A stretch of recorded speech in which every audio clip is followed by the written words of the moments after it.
Hello, beautiful creative souls. It's Pollyanna Blanco back here in beautiful sunny Cozumel, Mexico. Yes, and today I am talking to you about what it means to restore the sacred to your self-care. We live in a world where we tend to compartmentalize, especially in North America, between the spiritual and the everyday. And I've been here, really, it's a place where I reconnect with myself, where I'm able to be in nature. Even at home in Toronto, I love being in nature. But here there's a sort of spirit of a place that's just like a docking station for me. And I've been taking some time being off social media and just reconnecting with my own iOS, my own soul technology within myself. And remembering what it means to touch the sacred, because I care so much about sacred self-care because we're living in such a digital world. There's so many things that can pull at your attention that may seek to distract you from yourself.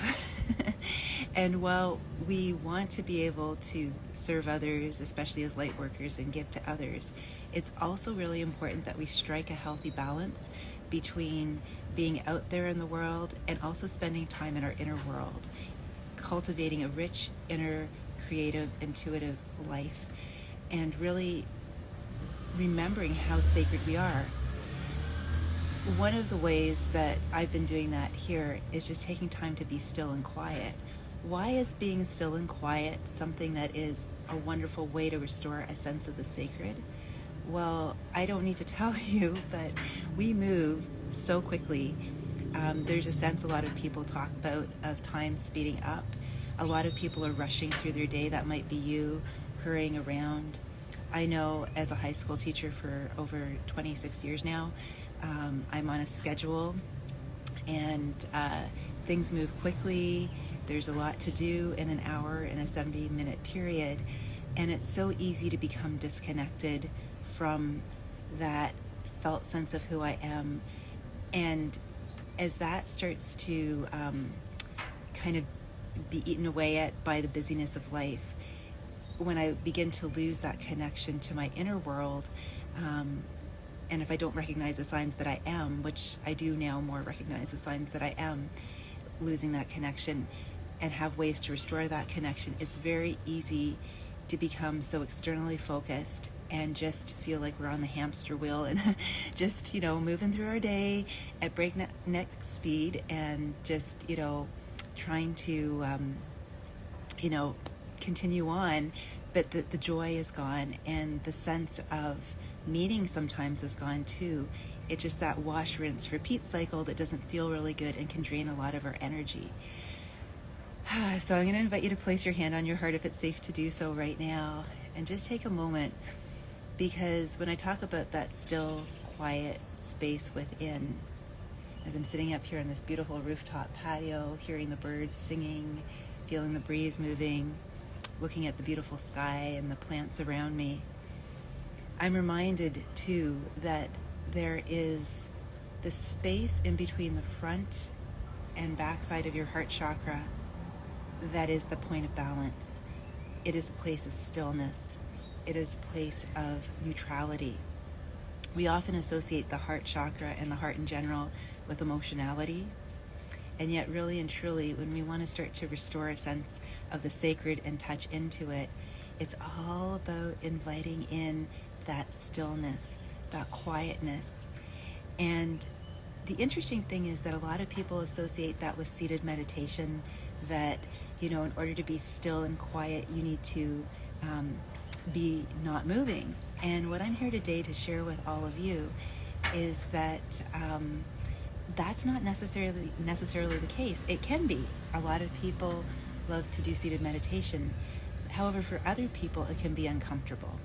Other people like to do yoga, and I've taken some restorative yoga classes down here that have been awesome, and at yoga, and at the same time with Maria Heiken, and at the same time, I also have been finding throughout my own journey that because I've always been a dancer at heart ever since I was in my mother's womb, that if you are looking to touch into that still point and you're used to moving around throughout your day really, really, really quickly,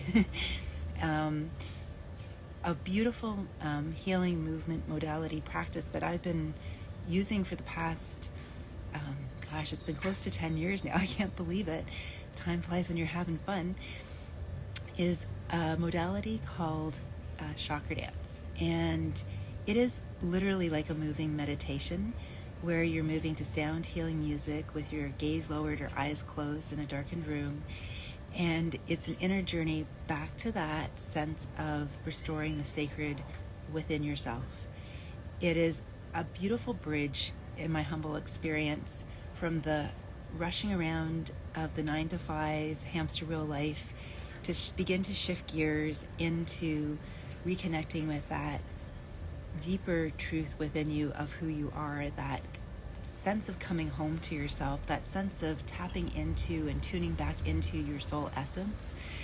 And the beautiful thing is, every time I do this practice, I find that it creates a spaciousness within me as well as a connection.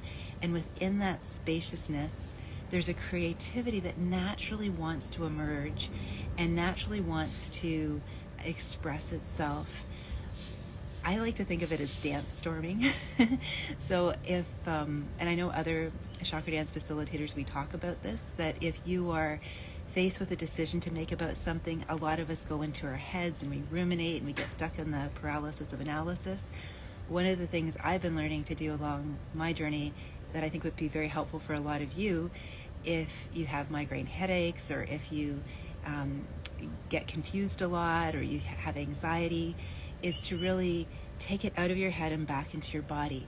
So what I'll do often is, if I have a question about a decision that I want to take, or I'm just looking for clarity around something, I will dance the chakra that supports that answer.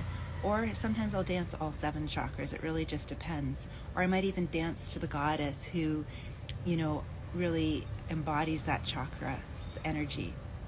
And there's so many different inroads, but the key is to really start to move my energy. And the beautiful thing is, in moving my energy, it actually, paradoxically, which might sound a little funny at first, actually reconnects me with that still point. And I know I feel very connected to the Mayan culture down here, and the Mayans talk a lot about this dynamic balance, this dynamic equilibrium. I think a lot of us, again, believe that if we're balanced, it's done. We finished that. Check it off our to-do list. We're balanced. But balance is fluid. It is dynamic. It is ever-changing with every breath and every moment. The key is, how do we sustain it? How do we maintain it throughout our day so that we can feel grounded, we can feel at ease, we can invite more flow in, we can be ourselves, we can feel safe to be ourselves in the world, and authentic and genuine. The beautiful thing is that, chakra dance has been one of a number of ways, but a very, definitely probably the most powerful way, in my humble experience, that has really helped me to reconnect with those parts of myself that oftentimes get shoved aside, or would have gotten shoved aside if I didn't have a practice like this, if I didn't have the awareness of how important it is to embody the sacred, not just read about the sacred, talk about the sacred, think about the sacred, but actually ground it into my now experience through a practice that I can do in a few minutes, or I can do a deeper dive into. And so I share all of this with you now. I felt inspired. I wasn't planning on doing a live right now. I just thought, why am I feeling so comfortable and at ease? And it's because I wanted to share with you what I did the other day that helped me to get clearer and helped me to feel more back in flow. I was experiencing some lower back pain, so I danced the root chakra, and it was one of the important factors in moving to a place of ease and flow. We store so many emotions in our bodies, and I say bodies because we have more than a physical body. We have an emotional, mental, spiritual, soul body, etc. We're energetic beings, and so the more we can move our energy, the more we move our worlds, and the more we move our lives. And the key is to keep moving. And in the movement, if we're connected to our soul self, our true self, we find that beautiful balance point, that dynamic balance point, that still point, that place of neutrality where we can just be open, curious, with a sort of a childlike wonder, and invite life in rather than fighting life. And if that sounds juicy good to you, thank you for listening, either live or on the replay. I invite you to check out my resources page, explore some of my offerings. Coming this fall, I am going to be offering a very special Chakra Dance Heal Your Life small group experience, 9-week experience. And I'm just starting to feel inspired to talk about it now and let you know that that's coming in the very near future. So if you're looking for a different way than maybe you've experienced in the past to reconnect with your true self and come home to yourself and feel at ease in your own body as you move throughout your day, then this practice might just be the perfect one for you. And please keep following to learn more about it. And I can't wait to share more with you. Wishing you all a beautiful day filled with peace, love, and joy. And may, wherever you are, help you to see that you're exactly where you need to be, learning exactly what your soul craves to learn, and that you are divinely supported and loved beyond measure. In Lakech Alakeen, I am another you, and you are another me. Be well, beautiful creative soul.